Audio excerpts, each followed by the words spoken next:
Hey guys, Mark here with Walter's World, and we're in Budapest, Hungary. Definitely one of the coolest cities to check out in Eastern Europe and Central Europe, and in general, because I mean the city is awesome. There's great food, great people, great nightlife, and great museums, great things to see. Especially behind me, you have St. Stephen's Basilica, where they have the right hand of St. Stephen, the guy who founded the basically Christianized, well, the first king actually of Hungary, basically the founder of Hungary. All kinds of great stuff. His hand's in there, so this is the Basilica basically for his hand. Very, very cool stuff. Now, today's video is the top 10 things you should see when you're in Budapest, all right? The first thing you see, well, this is one of the top 10s, but the first thing I would want you to go see is Castle Hill, okay? You go to the Buda side, the other side of the river, and in Buda you have, or on the Castle Hill, you've got the Royal Palaces up there, there's museums up there, there's all these nice little streets you can go around, amazing views of the Danube and the city. It is really, really nice. The first thing you want to do when you come here is you want to go up to Castle Hill. Even if you're just walking around, it is just amazing to go up there. Now, when you are up in the Castle Hill, the second thing I'd want you to see when you're here is the Matthias Church. Okay, it was founded by St. Stephen in 1015, so it's been around for a while. And you go inside, and you really feel like it's been there for about 1,000 years. I mean, you really get a true feeling of it. It's a beautiful church. Right by there's an amazing view of the river. Amazing. I mean, you really feel like you're in some kind of Tolkien, you know, The Hobbit or Lord of the Rings kind of place when you see the church and the viewing platform and all these things there. So it's really amazing. So number 2 is Matthias Church. The third thing you should see when you're in Budapest is this right behind me, St. Stephen's Basilica with St. Stephen's hand, King Stephen's hand. It is really cool, and inside it is one of the most beautiful churches in Central Europe. You definitely want to come check it out, okay?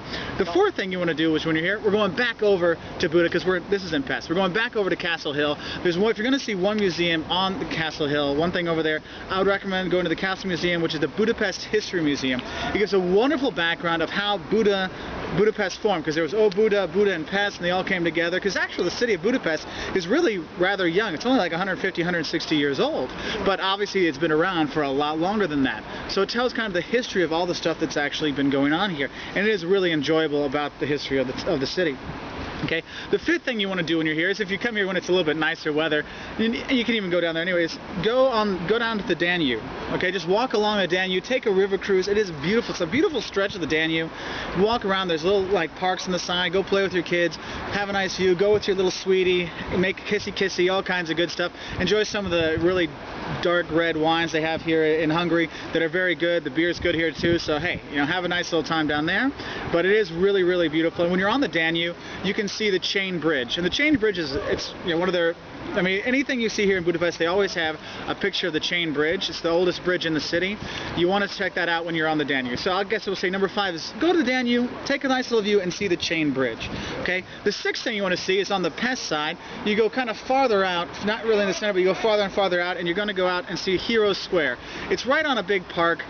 The park's really cool. The park has a couple nice art museums. There's a zoo there. It's, you know, plenty of room to play around. And they have the Hero Square, which has a bunch of these. It's actually a half circle with all these Magyar heroes there. And it actually really is kind of cool. You're like, wow, you know, you see they have a lot of respect for their history and their heroes. So it is a really nice thing to check out. Okay. The seventh thing you want to check out is back on the river. You want to check out the Parliment. Now the Parliament's more cool to look at because you look at it from the outside and it looks like it's something from a Tim Burton movie, like all crazy and gothic and everything. And it is really cool. It looks like it's straight out of like a Batman movie from the late 80s, early 90s, okay? So you definitely want to check that out. Believe me, you'll see it on the river and you're like, whoa, what is that cool looking building? That's the Parliament. So check that out. They do have tours there you can come and check out. Okay, the eighth thing you want to check out is the Terrahaza, or the Spy Museum.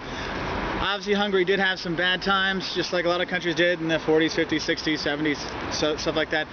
Where the secret police is basically based out of, now they've made that into a museum, showing all the kind of the atrocities and things that went on during that time. You know, some people have some problems with it, but it is a very interesting and, well, not fun thing to check out, but it does teach you a lot about the history of what went on during that time. Okay, then number 9 thing you want to do is just walk down Andreassy Avenue. Okay, this is the main architecture street, because guys, the architecture here in Budapest is amazing. I mean, you walk around like, wow. I mean, here, I'm just going to turn like this. That's just a normal little building, and that's not even a pretty building. Just look at the windows and the work on there. I mean, just amazing going around here. Okay, now on Andreassy Avenue, or Andreassy Street, can't really say it's the UL thing, okay? When you walk down, I mean, you literally look around, you're like, oh my God, this is so beautiful. I mean, there's the operas there, there's the theaters there, there's all kinds of stuff along there. Just amazing architecture and amazing shops there as well. And you walk down and you'll feel like it's a combination of Paris and Vienna and Manhattan with the shops. I mean, it is really a beautiful street, and you want to go walk down that, okay? And then the last thing you want to do here, number 10 of the top 10 things to do in Budapest, is go to one of the spas. Guys, they have all these thermal spas here. This is my 4th time to Budapest. This will be the 4th time I go to spas, because you go and, I mean, you'll get some big guy sometimes, or a woman will have a woman just beat the crap out of you sometimes, but it feels so good. You're like, oh, hurt me again, because they're so amazing. The waters, the thermal spas, the baths, the massages, everything is just amazing, okay? And there's a lot of them around town. Just ask your concierge, or ask in the hostels. They'll tell you which ones to go to, and anyone can go. It's not like it's restricted only, so it's really a fun thing to do. So make sure you come and bring your swimsuit, even if it is snowy outside like we have today, okay? So let's go through the top 10 things one more time, what you should see when you're in Budapest. 1, go to Buda Castle and walk around. It is a UNESCO World Heritage Site. 2, go to Matthias Church, which is up on the Castle Hill. It's about 1,000 years old. Definitely worth checking out. Number 3, here, St. Stephen's Basilica. Go see the right hand of St. Stephen, King Stephen of Hungary. Number 4, go to the Budapest History Museum, the City Museum in the castle, okay? Number 5, go take a walk on the Danube and see the chain bridge. It is beautiful. Number 6, go to Hero Square and enjoy the park that's there right beside it. Number 7, look at the Parliment, the Gothic Parliament outside with its purple dome. Beautiful. Number 8, go to the Spy Museum, okay? That's really nice, kind of a cool thing to do. Number 9, walk down on Drazi Avenue and see the amazing architecture and amazing shops that they have there. And number 10, go to one of the spas and just chill out and relax, okay? And for, I guess, a number 11 thing you should do is go out and party here, because they have more bars, cafes, clubs, operas, theaters, museums, all kinds of great stuff to do at night. I guess museums aren't so much at night, but it is a great time. You have a great time in Budapest. Come learn about more about Budapest and other cities, other towns, learn languages, all kinds of stuff at our website, www.waltersworld.com. It's Walters with an O, okay? So, have a great one. I'll give you one last little view here of this, and a little bit of the little chair. See you later. Bye.